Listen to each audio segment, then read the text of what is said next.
Haleluya, puji Tuhan. Kita bertemu kembali pada kesempatan yang indah ini dalam ibadah lewat renungan firman Tuhan pada saat ini. Saudara-saudara, sewaktu Yesus masih ada bersama-sama dengan murid-murid Tuhan, kalau kita mengacu kepada Alkitab atau firman Allah, kita melihat ada banyak hal yang sudah disampaikan oleh Yesus kepada murid-muridnya. Salah satu contoh misalnya di dalam kitab Injil Matius pasal 24 ayat yang ketiga sampai ayat yang ke-13. Di dalam ayat-ayat itu Yesus mengemukakan banyak hal kepada murid-murid Tuhan. Yesus berbicara tentang kesulitan. Yesus berbicara tentang bagaimana harus waspada. Yesus berbicara tentang bencana alam. Yesus berbicara tentang peperangan. Yesus berbicara tentang pembunuhan. Yesus berbicara tentang kebencian.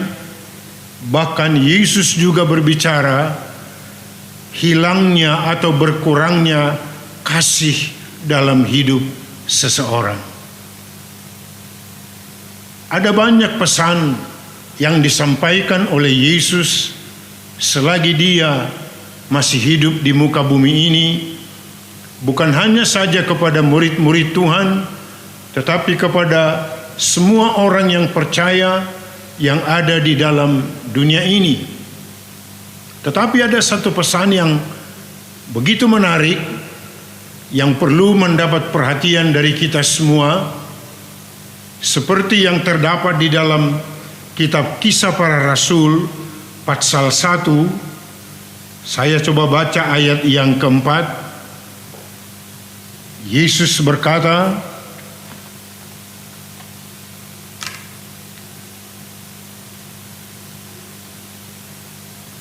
pada suatu hari ketika ia makan bersama-sama dengan mereka, ia melarang mereka meninggalkan Yerusalem dan menyuruh mereka tinggal di situ menantikan janji Bapa.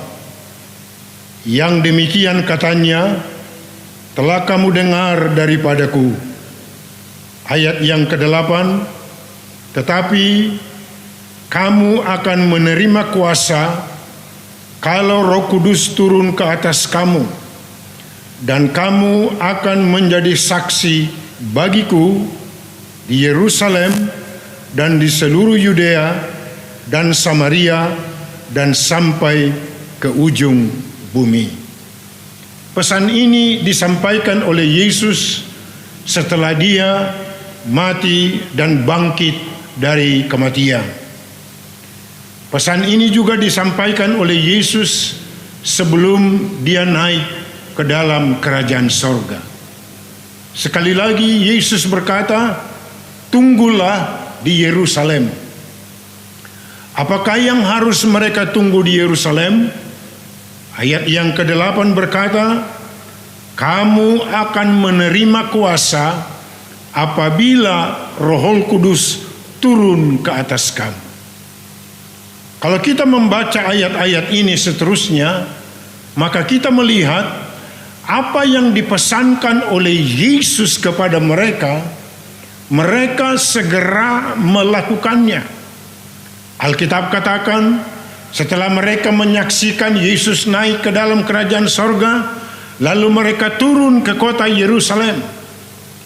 Di Yerusalem mereka mengambil satu tempat, lalu mereka berkumpul di tempat itu. Dan apakah yang mereka lakukan? Mereka dengan sehati berdoa. Saudara-saudara, apa yang diperbuat oleh murid-murid ini merupakan satu pelajaran yang sangat baik buat saudara dan saya. Kita melihat bagaimana mereka menurut dan patuh kepada perintah dari Yesus. Lalu yang kedua, ada satu kesadaran yang sungguh-sungguh di dalam hidup para murid-murid Tuhan itu, sebab apa yang dipesankan oleh Yesus kepada mereka waktu mereka masih bersama-sama dalam pelayanan menjadi hal yang akan mereka hadapi. Nah, untuk itulah Yesus berpesan mereka harus menunggu di Yerusalem. Mereka harus menerima Roh Kudus supaya mereka memperoleh kuasa, memperoleh kekuatan untuk menghadapi apa yang sudah dikatakan oleh Yesus kepada mereka. Jadi ada dua unsur yang dapat kita pelajari dalam sikap murid-murid Tuhan. Yang pertama tadi saya katakan, mereka menurut atau taat kepada apa yang dikatakan oleh Yesus.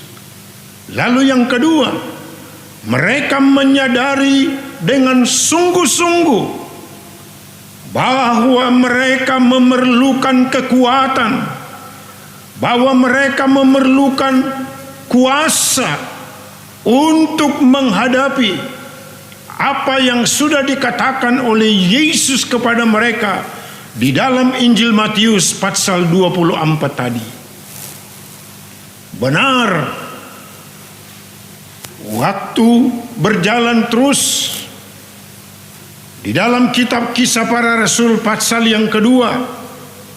Kalau kita membaca ayat ini, ketika tiba hari Pentakosta, semua orang percaya berkumpul di satu tempat.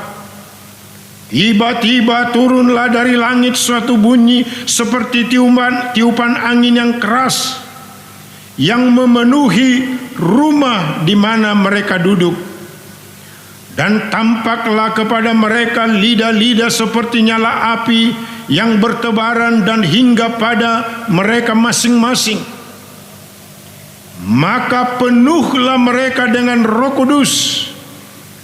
Lalu mereka mulai berkata-kata dalam bahasa-bahasa lain seperti yang diberikan oleh Roh itu kepada mereka untuk mengatakannya.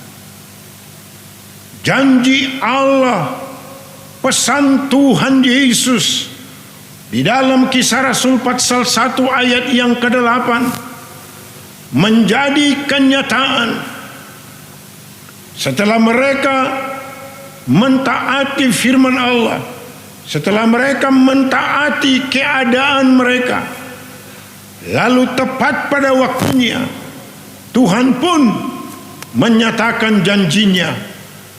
Terjadilah peristiwa seperti di loteng Yerusalem ini. Roh Kudus turun ke atas mereka dan memenuhi hidup mereka, dan janji Allah dinyatakan dalam hidup mereka. Saudara-saudara, apakah kepenuhan Roh Kudus itu hanya ditujukan kepada murid-murid Tuhan pada saat itu? Tentu tidak.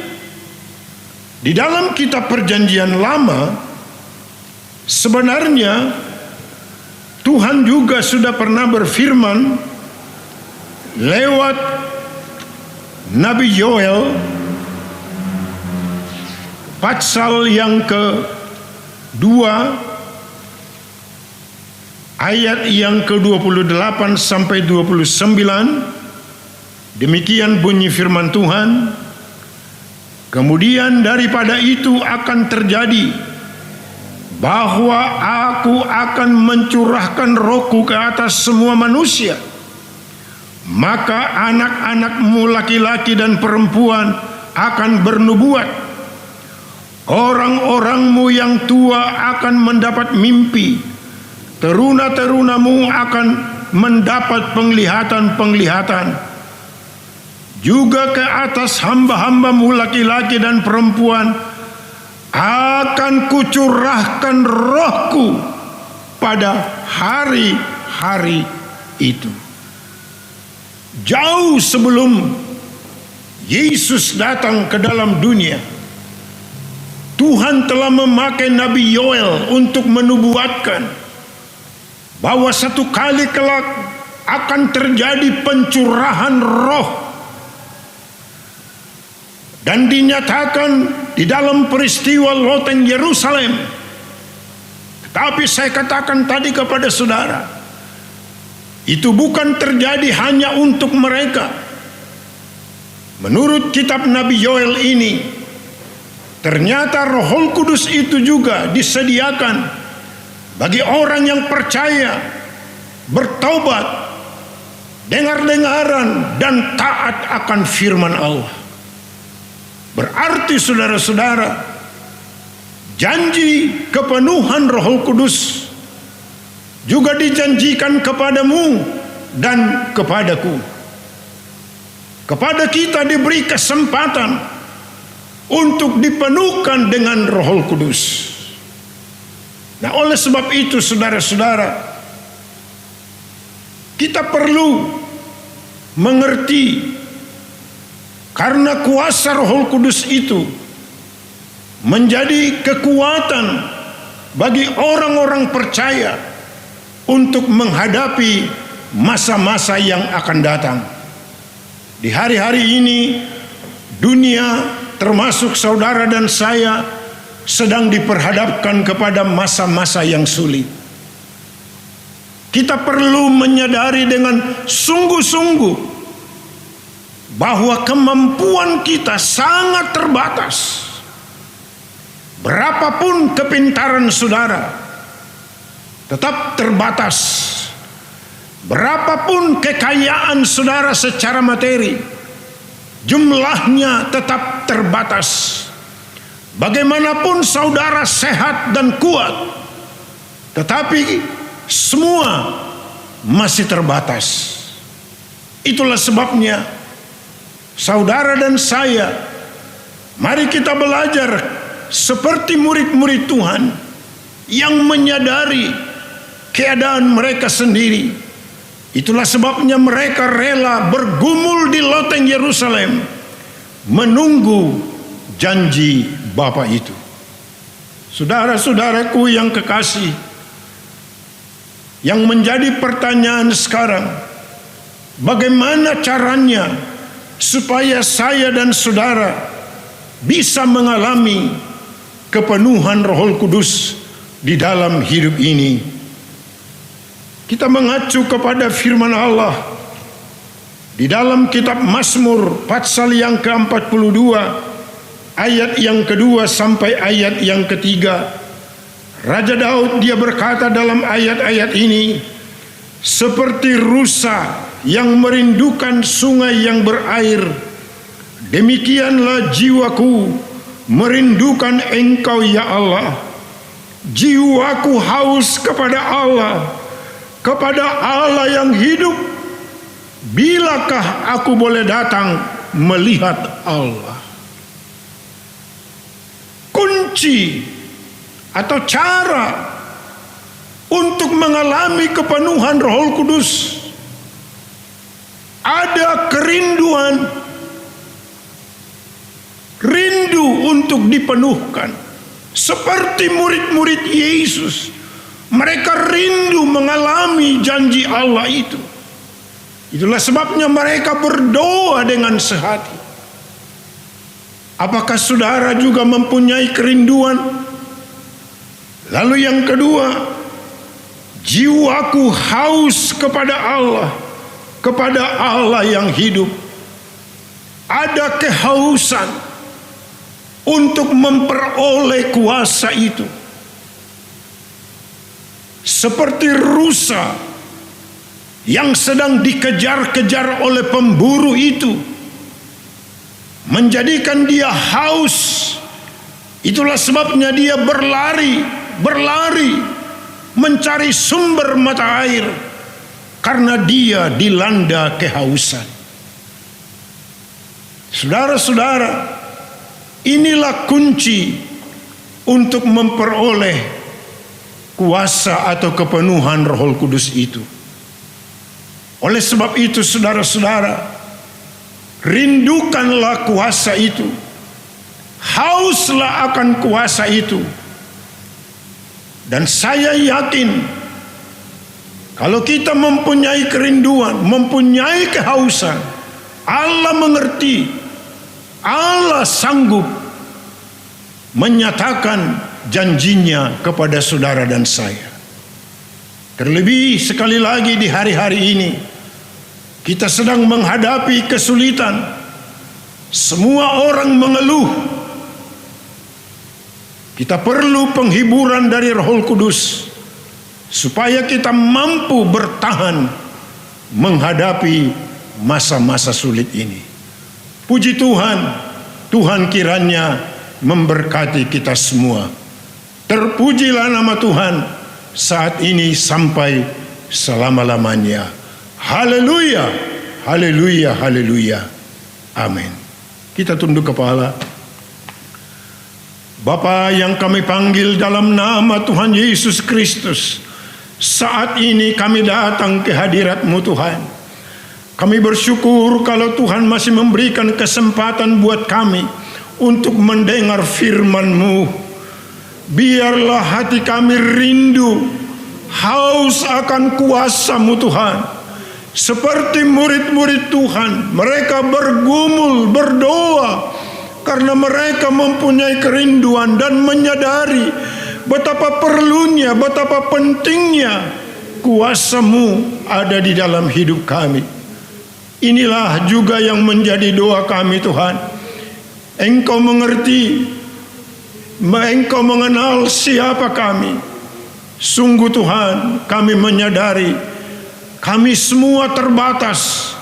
Itulah sebabnya kami berdoa dan memohon kiranya Tuhan mendengar dan menjawab doa kami. Penuhkanlah kami dengan Roh-Mu Tuhan, sama seperti murid-murid Tuhan yang ada di loteng Yerusalem. Karena itulah yang menjadi kekuatan, penolong dan penghibur bagi kami semua. Terima kasih Tuhan.